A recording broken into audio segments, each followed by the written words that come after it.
Hey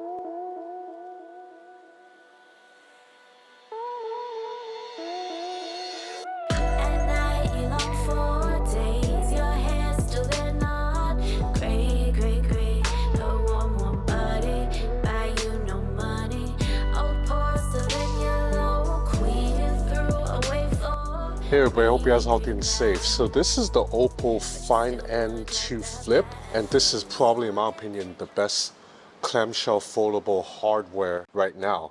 But there's an elephant in the room we have to address, is that, yeah, this phone is not that original. It looks and feels just like the Samsung Galaxy Z Flip 4, but if you're wondering why does it come in this unique black and gold trim, that's because this is a China version of the Z Flip 4. It's kind of like a special edition phone. You know, there's no denying that the Find N2 Flip, it's very, very similar in concept as the Z Flip 4. But Oppo does several things better than Samsung. The first is this outside cover screen. It's larger, 3.26 inches, than Samsung's Galaxy Z Flip 4 screen, but also just the fact that it is in portrait orientation, meaning it is an upright rectangle. It is more useful than Samsung's horizontal screen. Whether you're taking selfies or reading notifications, it's just easier with a screen that's upright than wide. The second thing Oppo does better than Samsung, and this shouldn't be new for anyone who follows Chinese foldables, is that the screen has a crease that's a lot harder to notice.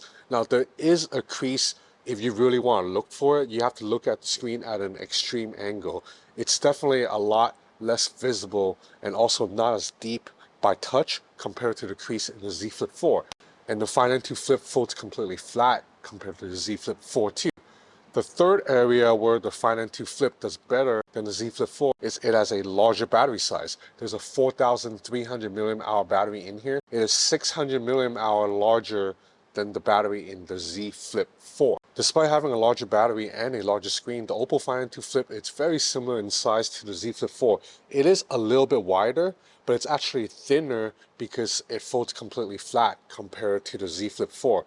This Find N2 Flip measures 16 millimeters when folded, and weighing only 191 grams, it makes for a very compact foldable. It fits into not just your pant pockets, but also a small purse or your shirt or jacket breast pocket. And that's the main selling point of these clamshell foldables. You're getting essentially like a normal slab smartphone, but you can fold it up into a more compact, pocketable package. Now, I have been vocal in that I'm actually a fan of larger foldables, the wider book-like foldables, because in my opinion, if you're gonna pay the extra price and deal with the slightly more fragile nature of a foldable phone, then I want more screen. I don't want to have something that's just a typical slab phone.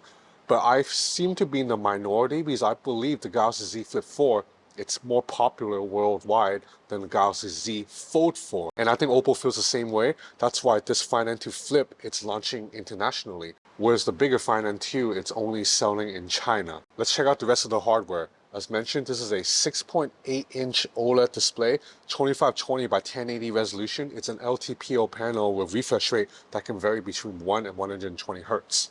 Maximum brightness is 500 nits normally or 1600 nits when you're viewing HDR content.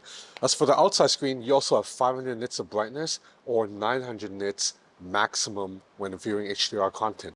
That means the screen isn't quite as bright as like a Galaxy S23 Ultra or iPhone 14 Pro screen, but it's still more than bright enough for outdoor use. The hinge is really sturdy and feels every bit as well built as the hinge in the Galaxy Z Flip 4, and yes, it can stay in place at any angle. So that means all the fun usage scenarios with the Galaxy Z Flip 4, such as using the phone as a hands-free video call device or to shoot time-lapse videos, carries over to this phone. Just like the Flip 4, all the buttons are on the right side of the phone. You have a volume rocker up here and a power button that doubles as a fingerprint scanner right here. Now, where Oppo differs from Samsung is the chipset powering the phone. Instead of a typical Qualcomm Snapdragon chip, this phone runs on the MediaTek Dimensity 9000 Plus. Now, this is still a flagship chip, and if you look at benchmark numbers, it still scores pretty well, but it is not as powerful as the Qualcomm Snapdragon 8 Gen 2 or even the Qualcomm Snapdragon 8 Plus Gen 1. But still, I don't think most people will notice the difference in power. With 12 gigs of LPDDR5 RAM in here, this phone zips around perfectly fine. Also, just like the Z Flip 4, the main camera system consists of only two cameras, covering the ultra-wide and the main camera. The main camera is a 50 megapixel Sony IMX890 with an image sensor size of 1/1.5 inch. So one of the strong points of this sensor is that it has omnidirectional focusing, which means every pixel is capable of finding focus to a subject, resulting in shots that are sharper where it needs to be with a little bit of focus drop-off, aka natural bokeh. Just look at these samples. I'm impressed by the colors thanks to that Hasselblad color tuning, and also low light performance too, because this phone also has that Marie Silicon X imaging chip built by Oppo.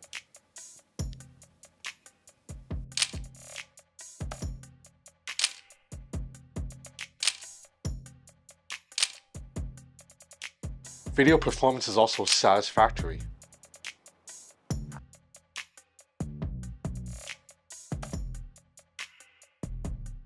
The ultra-wide camera unfortunately is just an 8 megapixel shooter, but during the day, photos are still fine. But at night, obviously with all 8 megapixel ultra-wide cameras, photos are quite soft. Around the front in this hole punch is a 32 megapixel selfie camera, and I think selfies with this camera look pretty good, but you won't really want to shoot with this inner selfie camera, because why do that when you have an outside cover screen that allows you to take selfies with the main camera. Okay, check out the outside cover screen. Just like the Galaxy Z Flip 4, Oppo has designed a series of widgets that allows you to see information without needing to unfold the phone every time. Now, while these widgets are quite useful, and like I said, having a larger vertical display makes taking photos and reading text a lot better than on the Z Flip 4, I'm a little bit disappointed that you can't just run any normal app on the outside screen, because, you know, this is small, but it's large enough that you should be able to run Instagram on this if you want and check out Instagram stories on the outside screen, or maybe read your email in full. But you can't do that as of right now. For example, if you get a notification about an email, you can only read a couple of sentences. You cannot read the entire email, even though the screen is definitely large enough for that. The good news is that this is just a software problem, so Oppo can fix this down the line with a software update. I think Oppo should really consider it, because with a screen this large, you might as well let us use this like a normal phone screen. You know, let people run Facebook on this, or WhatsApp, or Twitter. As for the software, once you open up the phone, this will feel very familiar to anyone who's used a recent Oppo or OnePlus phone. This is Android 13 with Color OS on top, and I am a fan of Color OS. I think animations are super smooth. I think they have some very useful shortcut gestures. Like, for example, if you want to open an app in a floating window, you just have to do an exaggerated swipe up, just like that. On other phones like a Honor device or a Samsung Galaxy, you have to do 2 or 3 taps just to get the same action. You also have all these shortcut gestures, such as swiping up with 3 fingers to go into split screen mode. ColorOS is jam-packed with shortcuts like these that allow you to do an action quicker than you could on iOS or on One UI. Ultimately, the appeal of the Oppo Find N2 Flip, it's not for people who want the absolute best camera system. It's for people who want a smaller, more compact phone, people who want a really stylish looking device. So I see this phone being very popular with the ladies, just like Samsung's Galaxy Z Flip. But for me, like I already said, I'm a fan of larger foldables, so I would still go with the Oppo Find N2. Now, I don't know the price of the Oppo Find N2 Flip at the time of me making this video. Okay, so this guy doesn't know the price, but this guy does. Hi, I'm now speaking to you several days after I filmed this video here, so I now have the price. The Oppo Find N2 Flip is going to sell in the UK at £849. That's for the 8 gig RAM, 256 gig configuration. There's only one configuration in the UK. £850 converts to around 1,000 US dollars.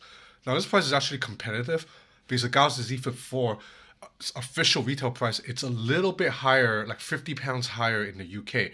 However, I believe the Flip 4 has been on sale in the UK, so it might be £50 cheaper than what Oppo is selling with their foldable now. Whatever the case, the Find N2 Flip's price is competitive enough. It is not noticeably more expensive than the Galaxy Z Flip 4. And by the way, I am shooting this right now with the Oppo Find N2 Flip using that outside screen and the main camera.